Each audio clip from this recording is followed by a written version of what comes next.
صباح الخير. الثورة الصناعية الأولى وقت البخار. قالك العمال طلعوا وكانوا عايزين يكسروا المكن والكلام ده، وبرضه لما طلعت الثورة الصناعية التانية وطلعت الكهرباء، وكانوا يقولوا إن هذه الثورات سوف تستبدل البشر وهنقعد في البيت ومش هنلاقي ناكل، وعشان كده رحنا نكسر محورات الكهرباء ونكسر المكن.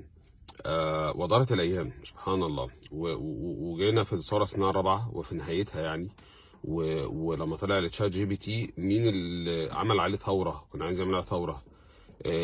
مهندسين شغالين في مجال التكنولوجي بقى، والديفلوبرز واللي بيضربوا اكواد والكلام ده، سبحان الله، اللي هم كان زمان عمال دلوقتي دي الثوره اللي قدامهم. ليه؟ لان المفترض الشات جي بي تي مثلا ضمن التكنولوجيز اللي هي بتريبليس مكان الديفلوبر. طب هل الموضوع ده صح؟ يعني ايه؟ خلينا بقى نتشاور فيه سريعا، او مش نتشاور، نتكلم في حقائق كده سريعه. يعني الحاجات دي هتريبليس البشر؟ هتقعدنا في البيت؟ لا. زي ما قلنا، هو مين اللي خلق يعني في الهيدر؟ ومين اللي خلق مين اللي خلق الشات جي بي تي؟ مين اللي خلق ان يكون في حاجه كده اصلا؟ الاي اي. مين اللي خلق الكلام ده؟ الماشينز، الثورات باللي فيها الاي، كل الكلام ده ربنا اللي خلقه. هو خلق الانسان وخلق رزقه يعني. فمش عايز اتكلم الموضوع منظور ديني، ولكن هو القضيه في ايه دلوقتي؟ انه خلينا نقول منظور علمي. منظور علمي ايه اللي حصل؟ لما الثوره الصناعيه الثالثه في، اعتقد في بدايه القرن الماضي، وقال لك ان في كمبيوتر، والكمبيوتر ده استبدل شغل كتير جدا من الاعمال الروتينيه اللي ملهاش لازمه والكالكوليشنز والكلام ده. فبرضه كان في ثوره وهنقعد في البيت. قال لك خابش. هي وقتها حتى بالاحصائيات اللي حصل انه في الكمبيوتر لما طلع انهى او فعليا يعني قضى على 3.5 مليون وظيفه. كتير جدا، صح؟ كتير جدا. في واقع الامر هو خلق 19.5 مليون وظيفه جديده. سبحان الله. ايه اللي حصل بقى؟ اللي حصل انه التكنولوجيز مش بتريبليس الانسان، التكنولوجيز بتانيبل الانسان. كان في كورس كده عاملينه، وات ايفر هنسميه ديجيتال جفرنس، هنسميه ايكونومكس اوف انفورميشن في احدى الجامعات، وات ايفر يعني كنا بندرسه باسم ايه. ولكن في النهايه كنت جايب وقاصد ده لما كنت بجيب الثوره الصناعيه الرابعه والامباكت بتاعها على ليبر ماركت فورس وسوق العمل ومتطلبات سوق العمل. وجبنا قبلها على طول السلايد بتاع اللي بتشرح الثورات الصناعيه كانت عامله ازاي. سبحان الله سبحان الله. الثوره الصناعيه الاولى والثانيه وجزء منها الثالثه كان بيقول لك بتمباور، بتمكن الرأسمالية اكتر، اصحاب رؤوس الاموال. ثم جاءت الثوره الصناعيه الرابعه، بقت بتمكن مين؟ مش اصحاب رؤوس الاموال، individuals، البيبول، البشر العاديين. الثوره الصناعيه الرابعه امل للناس العاديه اللي معاش رؤوس اموال.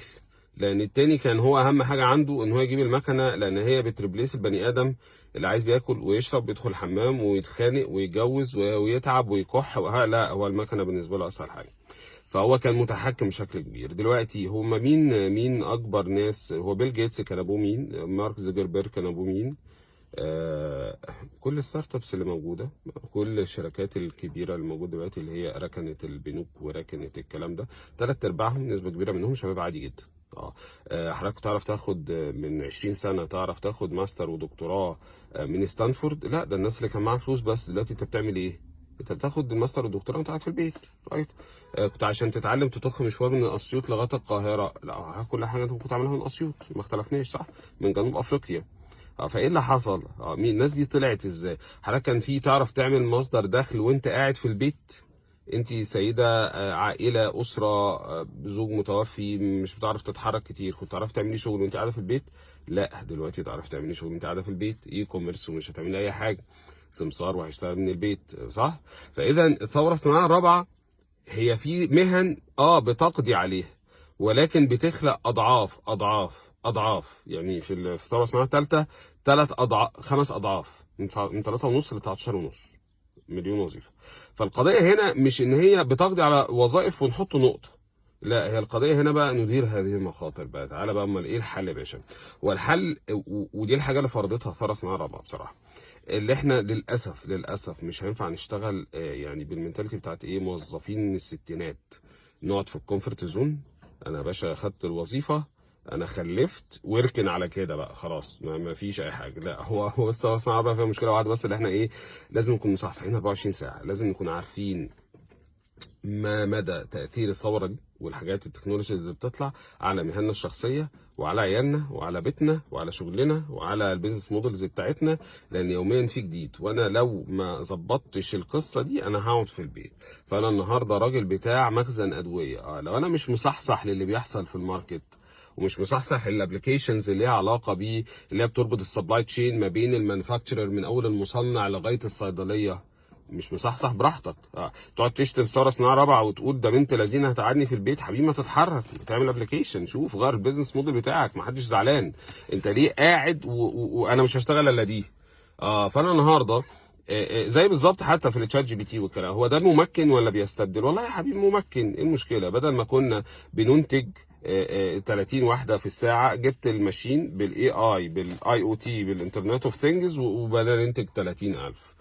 فبقى في 30,000 انتاجيه اكبر. فبدل ما كانوا 5 بيقفوا يبيعوا بقوا 20 واحد واقفين بيبيعوا بيكسبوا فاتحين بيوتهم. فلو الثورات الصناعيه كانت بتستبدل البشر كان زماننا متنا وانقرضنا من قديم الازل. لكن الواقع اللي بيحصل ان الثورات الصناعيه بتداولها بتيجي ورا بعض، لا بتخلق فرص عمل والعالم بيكبر والناس بتاكل والناس بتشرب والناس بقينا مش عارف 7 8 مليار صح، والاقتصاديات بتكبر وفي تضخم وفي الله.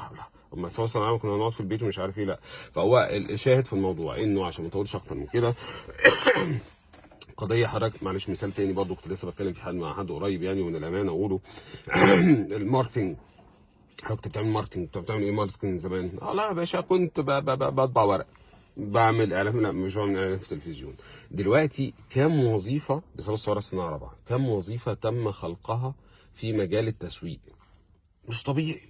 وتلاقي بقى يقول لك ايه وديجيتال اكسبيرينس بلاتفورم، وانا عايز واحد بتاع كاستمر بيهيفير اناليسيس في مش عارف ايه، واحد بيدرس لي في الماركتنج، واحد بيرتشيزنج باور بيرسوناليزد ماركتنج برومو. ايه يا رجاله؟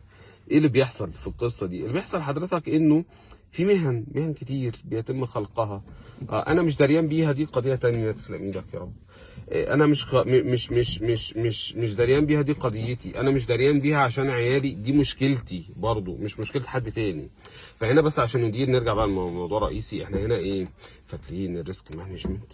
فاحنا بنقول ايه؟ بنقول انترنال انفايرمنت. حضرتك لازم تفهم البيئه اللي انت عايش فيها مدى تاثير الثوره الصناعيه الرابعه على شغلتك. ان في واحده صديقه هي هيد اوف انترنال اوديت في احدى شركات البترول، بقى لها 5 6 سنين بتدرس ايه يا انترنال اوديت اللي هي كانت تجاره. بتدرس بايثون وديتا اناليتكس. شفت الجمال؟ فيبقى الواقع في ايه؟ الواقع مش اللي احنا هنقعد في البيت الموضوع هيريبليس. لا يا حبيبي معلش نتعب شويه ونشوف هو ايه مفترض ادرس ايه، اشتغل ايه، اعمل ايه، اتابع. هتلاقي في كتب كتيره بتتكلم على انترنال اوديت ديتا اناليتكس، المهندسين ديتا اناليتكس. شركات كتيره دلوقتي على فكره يعني، حتى واحد كان في احدى الشركات اللي كنت فيها يعني، كان الراجل بتاع الكاستمر سيرفيس هو معين واحد بيشتغل يا معلم ديتا اناليست بس، ما بيشتغلش حاجه ثانيه. كاستمر سيرفيس الو عنده واحد مين بيشتغل ديتا اناليسيس. فايه اللي بيحصل تاني؟ اللي بيحصل ان احنا لازم بس نكوب نعرف ايه اللي بيحصل انترنال انفايرمنت، فاحنا فاهمين الدنيا فيها ايه على الاقل في المجال اللي احنا فيه او في المجال اللي احنا محتاجين نختاره لعيالنا. فنبقى عارفين ايه المهن التي لن تندثر. انما بس شويه سيرش الله يكرمك على جوجل والله العظيم هنلاقي حاجات كتير وانسايتس كتير، وايه المهن اللي هتروح والمهن اللي هتيجي والكلام ده كل ده كان موجود، بس عامل سيرش اي حاجه خالص. ومن ناحيه ثانيه بعد ما عملنا كده فابتدينا نحدد المخاطر. احنا عايزين ايه؟ الاوبجيكتيف الاول انا اقعد اكل عيش، ناكل عيش، وابني يكبر ياكل عيش. فاحنا عندنا الاهداف حلوه، فين ياكل عيش؟ في الحته الفلانيه. بعد احنا جايين بقى ريسك ايدنتيفيكيشن. لو درس كده هيقعد في البيت، لو ما درسش كده مش هيقعد في البيت. لو انا فضلت على حالي قافل على نفسي اوضتي ما بفهمش اي حاجه، مش عارف ايه اللي بيحصل حواليا، ما بعرفش اي حاجه في التكنولوجيز اللي علاقه بالمهنه بتاعتي مستقبلها ايه، اقعد في البيت. ما حدش والله يعني ما حدش ضرك، اقسم بالله ما حد ضرك ولا ضرك خالص. انتوا عايزين نقعد كده خليكم قاعدين كده. امال ايه المطلوب؟ المطلوب بس ان نتعب شويه، نقعد نسيرش كده ونشوف ايه الدنيا، ايه احسن تكنولوجيز. اكتب انت شغال النهارده في لوجيستكس، اكتب ادخل كده على الانترنت اكتب ايه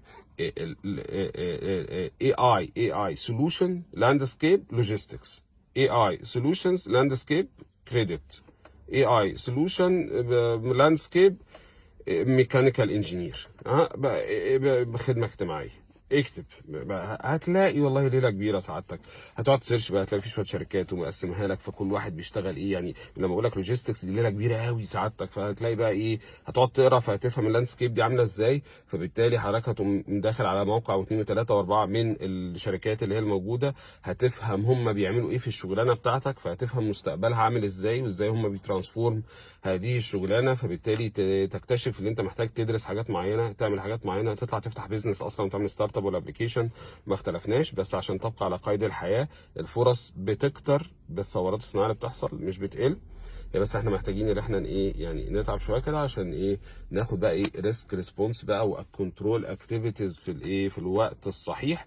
وقال لك في الاخر لازم تمونيتور وايفالويت بقى غصب عننا معلش. فاحنا النهارده لو انا النهارده كان في وصلت كونكلوجن معين ندرس حاجه معينه، هنتعب فيها سنه سنتين، وبعد سنتين برضو ايه معلش لازم نبص تاني لان يكون في حاجه تانية هنحتاج نذاكرها. لانه للاسف هي دي بس الايه الثوره الصناعيه الرابعه من ضمن الحاجات اللي لغتها الانتخه. ف there is no more انتخه للاسف. we have to احنا كل يوم نكون updated باللي بيحصل. صباح الفل.